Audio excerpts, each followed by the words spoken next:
Bismillahirrahmanirrahim. Assalamualaikum warahmatullahi wabarakatuh. Perkenalkan, kami dari kelompok 1 ingin memaparkan materi tentang investasi perekonomian Islam. Yang pertama yaitu pengertian investasi. Pengertian investasi menurut Kamus Besar Bahasa Indonesia diartikan sebagai penanaman modal dalam suatu perusahaan atau proyek dengan tujuan memperoleh keuntungan.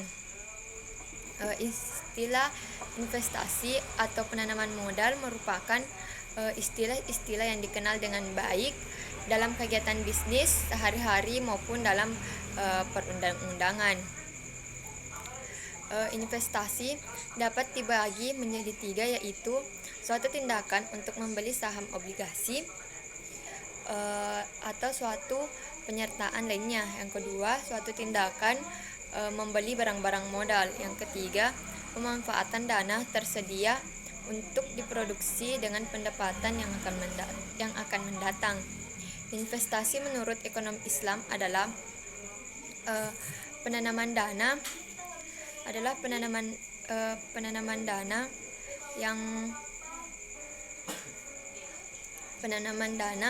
atau penyertaan modal untuk suatu bidang tertentu untuk kegiatan usahanya, bentuk lain yang bukan uang yang dimiliki oleh penanaman modal yang mempunyai nilai ekonomis. Pasal 1 angka 7 Undang-Undang 25/2007. Yang kedua, investor atau penanaman modal. Penanaman modal adalah perseorangan atau badan usaha yang melakukan penanaman modal yang dapat berupa penanaman modal dalam negeri dan penanaman modal asing. Yang ketiga, melakukan kegiatan usaha yang dimaksud dapat berupa kegiatan yang menjalankan usaha, mendirikan perusahaan atau melakukan kegiatan proyek. Selanjutnya saya persilahkan kepada pemateri selanjutnya.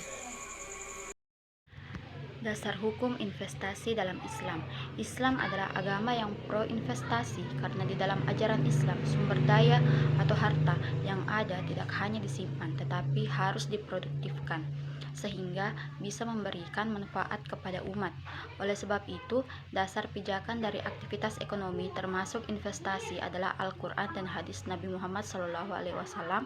Selain itu, karena investasi merupakan bagian dari akhir ekonomi, sehingga berlaku kaidah fikih muamalah, yaitu pada dasarnya semua bentuk muamalah termasuk di dalamnya aktivitas ekonomi adalah boleh dilakukan kecuali ada dalil yang mengharamkannya. Yang pertama, investasi menurut Al-Quran terdapat di dalam surah Al-Baqarah ayat 261 yang menjelaskan secara implisit memberikan informasi akan pentingnya berinvestasi, di mana ayat itu menyampaikan betapa beruntungnya orang yang menafkahkan hartanya di jalan Allah.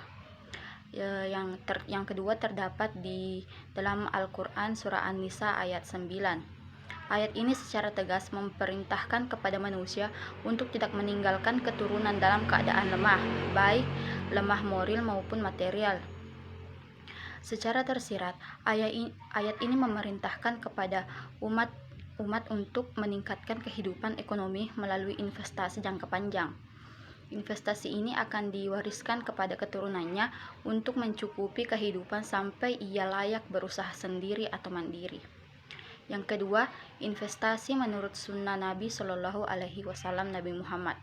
Dalam menjalankan bisnisnya senantiasa memperkaya dirinya dengan kejujuran, keteguhan, memegang janji, dan sifat-sifat mulianya, sampai ia dijuluki sebagai orang yang terpercaya.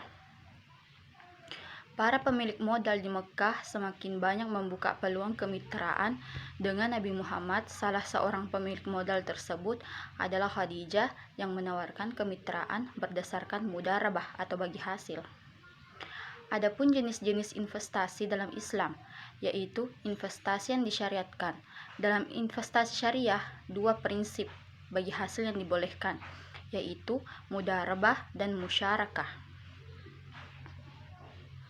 Yang kedua, investasi yang dilarang atau tidak disyariatkan.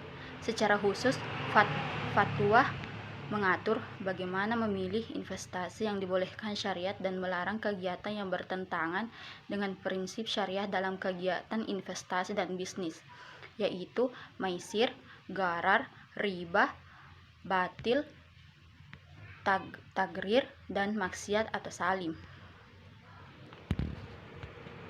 Baik, saya Nasti, saya akan melanjutkan materi mengenai prinsip-prinsip investasi dalam ekonomi Islam. Di dalam Islam ada aturan-aturan yang menerapkan batasan mana aktivitas yang halal dan haram untuk dilakukan. Tujuannya yaitu untuk mengendalikan manusia dari kegiatan yang dapat membahayakan masyarakat. Jadi, prinsip-prinsip Islam dalam investasi harus diperhatikan mencakup 5 aspek. Yang pertama, tidak mencari rezeki yang haram, baik dari segi zatnya maupun cara mendapatkannya, serta tidak menggunakannya pada hal-hal yang haram. Kemudian yang kedua yaitu tidak mensolimi dan tidak disolimi. Selanjutnya yang ketiga yaitu keadilan pendistribusian pendapatan. Yang keempat dilakukan atas dasar ridho sama ridho. Yang kelima tidak adanya unsur riba, maisir, dan gharar, di mana maisir merupakan adanya unsur perjudian atau spekulasi, gharar ketidakjelasan atau samar-samar. Menurut Ahmad Ghazali mengemukakan bahwa dalam investasi dalam ekonomi Islam terdapat 4 prinsip pokok. Yang pertama yaitu halal.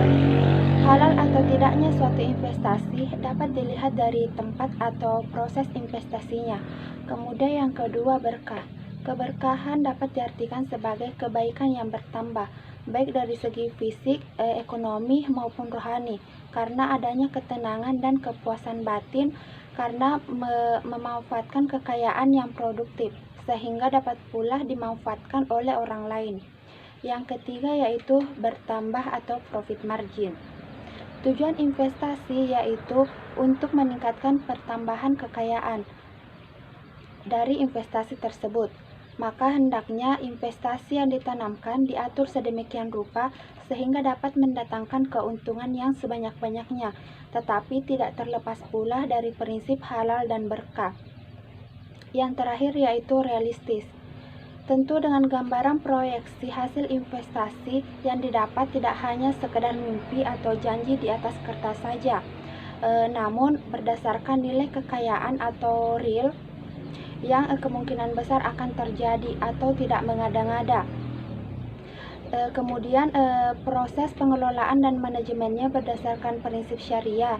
Kemudian tidak bercampur tangan dengan riba atau hal-hal yang tidak jelas. Baiklah, itulah pemaparan materi dari kelompok kami. Mohon maaf apabila ada salah kata. Wassalamualaikum warahmatullahi wabarakatuh.